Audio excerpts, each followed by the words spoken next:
रात के 11 बजे का समय था। बारिश थम चुकी थी, मगर हवाओं में अब भी नमी थी। सोनम अपने कमरे में अकेली बैठी थी। उसका परिवार अक्सर कहता, सोनम का ध्यान हमेशा कहीं और ही रहता है, और सच भी यही था। कुछ महीनों से सोनम को लगता कि कोई उसकी हर वक्त निगरानी कर रहा है। कभी आईने में किसी और की झलक, कभी सोते सोते अचानक ठंडी हवा का स्पर्श, तो कभी ऐसा एहसास कि कोई उसके तकिए के पास बैठा हो। अजीब बात ये थी कि सोनम डरने के बजाय एक अजीब सुकून महसूस करती थी। उसे लगता कि अगर ये साया है तो ये मुझे नुकसान नहीं पहुंचाना चाहता। उस रात बिजली चली गई थी। पूरा मोहल्ला अंधेरे में डूबा हुआ था। सोनम ने मोमबत्ती जलाई और खिड़की से बाहर झांक रही थी कि पीछे से एक भारी लेकिन नर्म आवाज आई, डर मत, मैं यहाँ हूँ। सोनम का दिल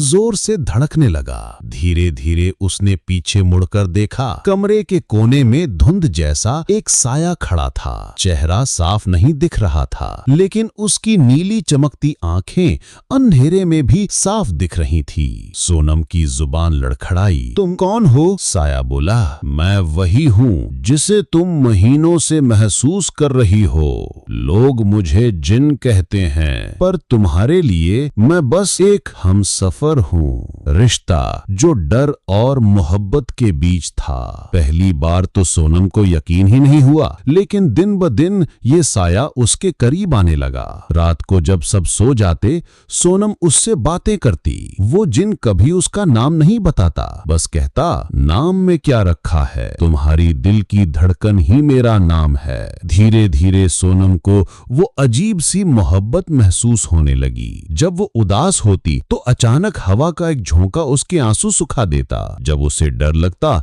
तो वही नीली आंखें अंधेरे में चमकने लगती और उसे हिम्मत मिल जाती। एक इंसान और जिन दोनों का रिश्ता अजीब था, लेकिन दिल से सच्चा था। एक शाम सोनम ने साहस करके पूछा, तुम मेरे पास क्यों आए? मुझ में ऐसा क्या है? जिन की आवाज भारी हो गई। सदियों से मैं अकेला भटक रहा हूँ। जिनसे मैंने मोहब्बत की वो मुझे छोड़ गए। मैंने दर्द सहा और अंधेरे में खो गया, लेकिन जब मैंने तुम्हें पहली बार रोते देखा तो तुम्हारे आंसुओं में अपना घर ढूंढ लिया।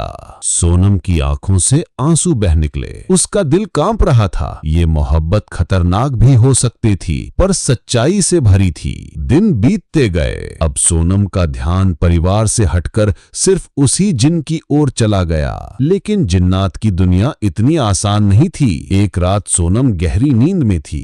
अचानक कमरे की सारी चीजें हिलने लगीं। खिड़की अपने आप खुल गई और तेज हवाएं अंदर आने लगीं। सोनम चीख पड़ी, कहाँ हो तुम? मेरी मदद करो। अचानक अंधेरे में वही नीली आंखें चमकीं। जिन गुस्से से बोला, कोई और जिन तुम्हें मुझसे छीनने आया है। फिर कमरे में ऐसी लड़ाई शुरू हुई जिसे इंसानी आंखें पूरी तरह देख नहीं सकती। कभी पर्दे फट जाते, कभी दरवाजा अपने आप जोर से बंद हो जाता। सोनम कांपती हुई कोने में बैठी रही और रोते हुए बोली, मुझे अकेला मत छोड़ना। जिन ने पूरी ताकत लगाकर दूसरे साए को भगा दिया, लेकिन खुद थक कर जमीन पर बैठ गया। सोनम दौड़कर उसके पास गई और आंसुओं से भरी आवाज में बोली, मैं तुम्हें खोना नहीं चाहती। चाहे इंसान कहे पागल हो गई हूँ, चाहे दुनिया हमारा मजाक उड़ाए, तुम मेरे लिए सब कुछ हो। जिन की आंखों में चमक आई। वो बोला, सोनम, मोहब्बत मेरी भी सच्ची है, लेकिन इंसान और जिन का रिश्ता